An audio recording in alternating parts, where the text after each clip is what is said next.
उठते नहीं। हाँ जी, हाँ जी हूं दान। कभी तो क्या कहा, सोते समय भी किसका नाम लेकर के सो, भगवान का। पता नहीं सुबह देखने के लिए देख लिया हमने, पता ही किसी को सुबह जागना भी नहीं। क्या हुआ, होना क्या, रोटी खाती, बड़े सोने सोते, चाय पीती ऐसी कटिया ने, और सवेरे में गई क्या बोला, पप्पू के पापा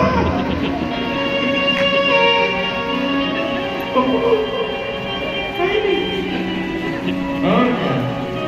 फिर बाद में कथा कहानियां याद रह जाती हैं। इसलिए सोने से पहले भी भगवान का नाम लेकर के सो। जब तक नींद नहीं आ रही ना, नहीं नींद आ रही, नाम जपते रहो, नींद आएगी। और सबसे बढ़िया दवाई है भगवान का नाम। जिनको रात्रि को नींद नहीं ना आती, भगवान का नाम जाप किया करो। और सबसे बढ़िया और दवाई बताऊं, अब भगवान की कथा सुना करो। सच्ची बात बताओ, नींद नहीं आती तो क्या सुनो, भगवान की कथा।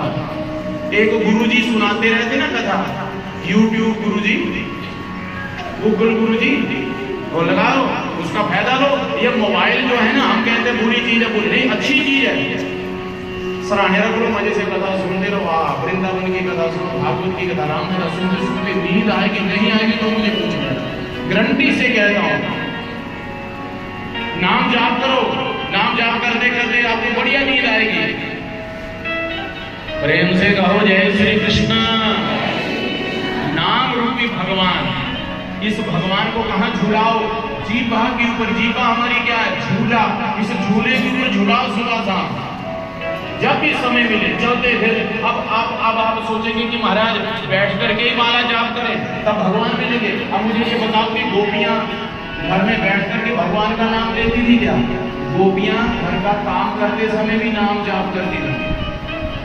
दूध की धार से आवाज आवे राधे राधे।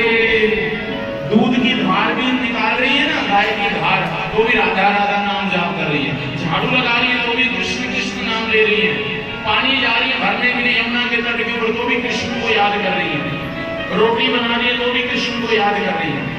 काम करते चलो गोविंद गोपाल गाते चलो। ये अभ्यास बना हुआ, जिसका अभ्यास बन गया फिर वो नहीं रह सकता महाराज।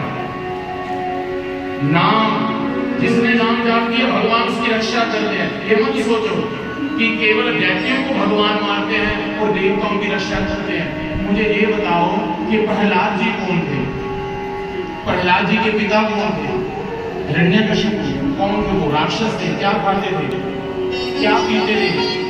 परंतु देखो भगवान ने प्रहलाद जी की रक्षा कैसे की। तो भागवत में प्रसंग आता है, ये प्रहलाद जी को संस्कार कहां से आए थे? ये संस्कार आए थे मां के गर्भ से। भागवत में प्रसंग आता है, यदि हिरण्यकशिपु को मारा, हिरण्याक्ष को मारा, तो प्रहलाद जी की रक्षा क्यों की? प्रहलाद जी भी तो एक राक्षस के पुत्र थे, परंतु ये प्रहलाद जी को संस्कार आए थे मां के गर्भ से। जरा ध्यान पूर्वक सुने ये प्रसंग। संस्कार कैसे आए? एक दिन प्रहलाद जी के पिता हिरण्यकशिपु जंगल में जा रहे थे शिकार खेलने के लिए। शिकार खेलने के लिए जा रहे थे, जाते जाते रास्ते में एक संत भगवान मिले। कौन से भगवान मिले? संत भगवान। स्नान करके आ रहे थे नदी सरोवर से, और क्या कहते आ रहे थे? नारायण नारायण नारायण नारायण नारायण। रास्ते से ऐसे निकल गए। राजा ने देख लिया, अरे महात्मा जी निकले मेरे आगे से, रास्ता काट दिया मेरा, और मैंने आज अपने शत्रु का नाम सुन लिया, आज मुझे शिकार नहीं मिलेगा। वापिस आ गए। जैसे आपको कोई बिल्ली रास्ता काट दे ना, जब सर्प रास्ता काट दे, तो आप भी क्या कहते हैं, आज मेरा काम नहीं बनना, वापिस आ जाए। तो ऐसे हिरण्यकशिपु की बात वापस आ गया। पत्नी ने पूछा कि अर्जुन जी आप खाली हाथ आ गए, कुछ लाए नहीं, लाना हुआ। संत मिल गए रास्ते में, कह रहे नारायण नारायण नारायण। पत्नी बड़ी प्रसन्न हुई। क्यों? बोलो आज मेरे पति के मुख से नाम किसका निकला? नारायण। पत्नी ने सात्विक रोटी, दाल रोटी बनाई और वही सात्विक रोटी किसने ग्रहण की? हिरण्यकश्यप ने। अब वो अन्न ग्रहण किया, शाम हुई, भोजन करने से पहले पत्नी ने फिर पूछ लिया, जी सुनते हो जब आप सुबह गए थे वन में शिकार खेलने के लिए, कौन मिला था वहां? मैं भूल गई, भुलक्कड़ हूं, तेरे को कहा नहीं मैंने? जब मैं गया था जंगल में शिकार खेलने के लिए, संत मिले थे, कह रहे थे नारायण नारायण नारायण। पत्नी बड़ी प्रसन्न हुई, क्यों? भोजन करने से पहले क्या करवा दिया? भजन करवा दिया। और भोजन करने से पहले क्या करना चाहिए? भजन करना चाहिए। भोजन ग्रहण किया, रात्रि के समय सोई, पत्नी ने फिर पूछ लिया, फिर वही बात, नारायण नारायण नारायण करते जा रहे थे वो संत भगवान। संयोग से क्या हुआ? उसी रात्रि को गर्भ ठहर गया। 7वां महीना चला हुआ था। हिरण्यकश्यप ने कहा, सुनो देवी, मैं जा रहा हूं ब्रह्मा जी की तपस्या करने के लिए, और ब्रह्मा जी को मैं प्रसन्न करूंगा, वरदान मांगूंगा कि मैं अमर हो जाऊंगा। अपनी पत्नी को आश्वासन दिया और स्वयं जंगल में चले गए तप करने के लिए, और वहां तप किया, ब्रह्मा जी को प्रसन्न किया, और ब्रह्मा जी को प्रसन्न करके एक वरदान मांगा कि मैं अमर हो जाऊंगा। ब्रह्मा जी ने कहा, बेटा अमर तो मैं भी नहीं हूं इस संसार में। ब्रह्मा जी की भी आयु कितनी, जरा सुनना। ब्रह्मा जी की आयुष 100 वर्ष है, परंतु हमारे 100 वर्ष नहीं। सतयुग, त्रेता युग, द्वापर युग और कल युग, इन 4 युगों को मिला करके बनता एक कल्प। ऐसे जब 1000 कल्प बीत जाते हैं तो ब्रह्मा जी का एक दिन बनता है। ऐसे 1000 कल्प जब बीत जाते हैं तो ब्रह्मा जी की रात्रि होती है। ऐसे मिला करके ब्रह्मा जी के 100 वर्ष हैं। तो ब्रह्मा जी का बेटा मैं भी नहीं जीवित, अरे चींटी से लेकर के मुझे ब्रह्मा तक सबकी मृत्यु होने वाली, जिससे तू मरना नहीं चाहता वो वरदान मांग ले। तो मांगने के लिए क्या कह दिया? बोलो, मैं तो ना दिन में मरूं, ना रात में मरूं, ना आकाश में मरूं, ना धरती के ऊपर मरूं, ना नर से मरूं, ना पशु से मरूं, ना घर के अंदर मरूं, ना घर के बाहर मरूं, ना अस्त्र से, ना शस्त्र से, ना 12 महीनों में मेरी मृत्यु हो। हे ब्रह्मा जी, सृष्टि के अंदर जो भी कीट पतंग जीव जंतु जन्म लेते उसमें मेरी मृत्यु ही ना हो। ब्रह्मा जी ने कहा, तथास्तु, फिर भी तू मरेगा।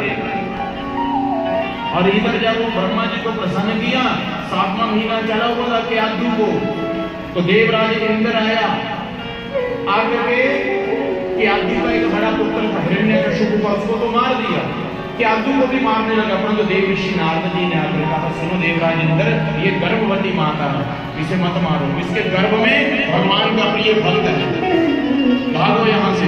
देव ऋषि नारद जी ने क्यादु की रक्षा की और क्यादु को लेकर के अपने आश्रम में आ गए, और वहां पर उन्होंने शास्त्रों की कथा सुनाई, पुराणों की कथा सुनाई।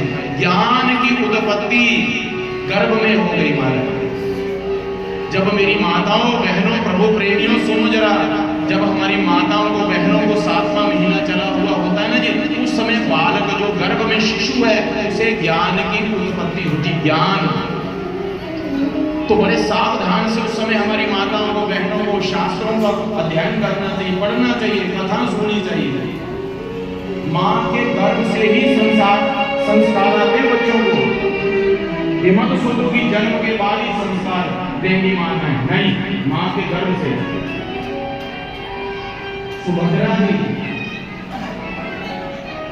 इसकी माँ की अभिमन्यु माँ के गर्भ में सीख लिया,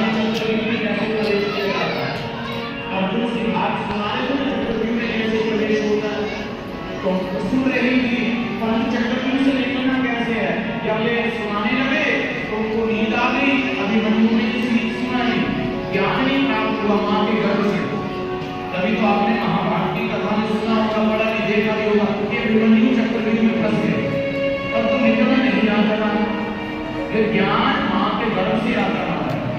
तो ऐसे ही देव ऋषि नारद जी ने ज्ञान दिया, ज्ञान की उत्पत्ति हुई, और जिस बालक ने जन्म लिया उस बालक का नाम रख दिया प्रहलाद।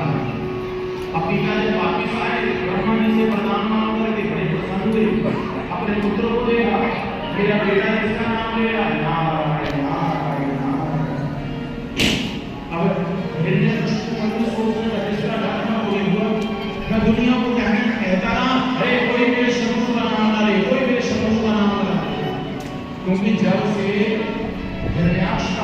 दिया था श्री भगवान ने। तो नारायण जी को हिरण्यकशिपु को अपना शत्रु मानता है कि ये नारायण मेरा शत्रु है। और आज के बाद कोई भी मेरा जो सैनिक है, जो मेरा भक्त है, वो कोई भी नारायण का नाम नहीं है। नारायण मेरा शत्रु और नारायण का नाम लेगा वो मेरा से शत्रु। दूसरों को उपदेश देते रहे उनको ना मेरा ही नाम लेने का नारायण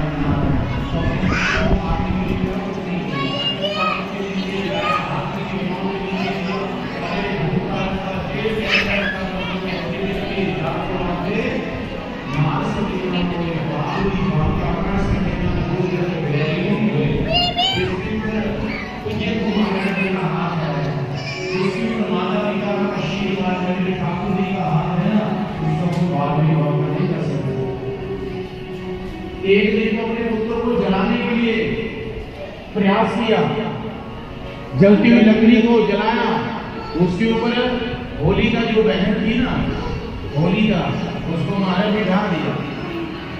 होलिका बहन जो होली मनाई जाती है, होलिका कौन थी? हिरण्यकशिपु की बहन, परंतु नहीं मरे मारा। प्रसंग आता है, बहुत प्रयास किया।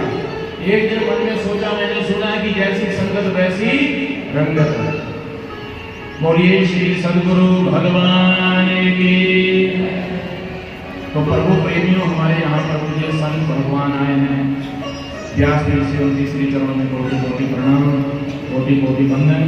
बोलिए श्री सद्गुरु भगवान की जय।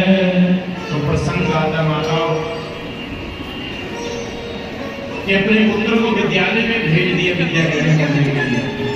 सुना है जैसी संगत वैसी रंगत। बोलिए नारायण भगवान की जय।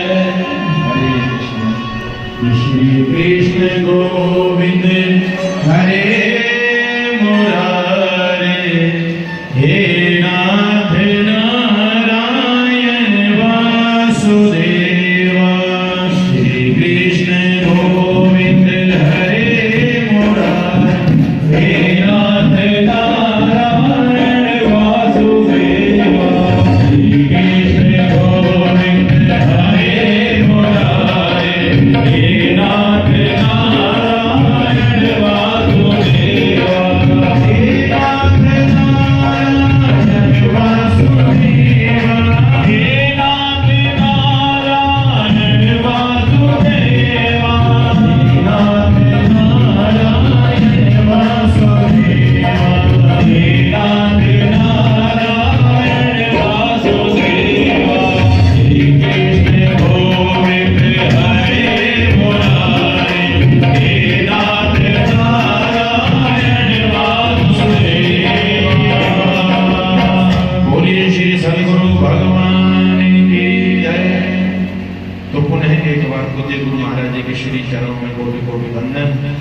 प्रेम से कहो जय श्री कृष्ण जय। तो अपने पुत्र को कहाँ भेज दिया? विद्यालय में। तो विद्यालय में भी जाकर के भगवान का नाम ले, नारायण का भजन करे। एक दिन अपने पुत्र को मिलने के लिए हिरण्यकशिपु हो गया, हृदय से लगाया, पूछा बेटा तेने विद्यालय में क्या सीखा, गुरुजी ने क्या सिखाया आपको? तो क्या कहा प्रहलाद जी ने? कहा पिताजी मैंने तो केवल एक बात सीखी, यदि उस परम पिता परमेश्वर से मिलना चाहते हो तो एक नहीं दो नहीं 9 प्रकार के रास्ते हैं। और पहले रास्ते का नाम क्या है? कि श्रवणम कीर्तनम विष्णु समरणम पाद सेवनम अर्चनम वंदनम दास्यम सत्यमातम नवेदनम। बोलिए लक्ष्मी नारायण भगवान की जय। हे पिताजी, उस परमात्मा के दर्शन करना चाहते हो, मिलना चाहते हो, तो पहली भक्ति का नाम है श्रवणम, भगवान की कथा सुननी चाहिए। दूसरी भक्ति क्या है? कीर्तन करना चाहिए। और आप सभी लोग यहाँ बैठ करके क्या कर रहे हो? कथा सुन रहे हो, मतलब प्रथम श्रेणी में आप हो।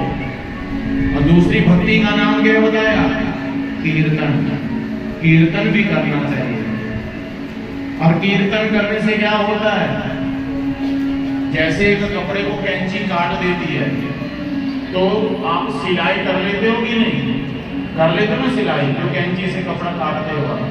परंतु चूहा जिस कपड़े को कुतर दे उसकी सिलाई हो जाएगी क्या? है नहीं होगी ना।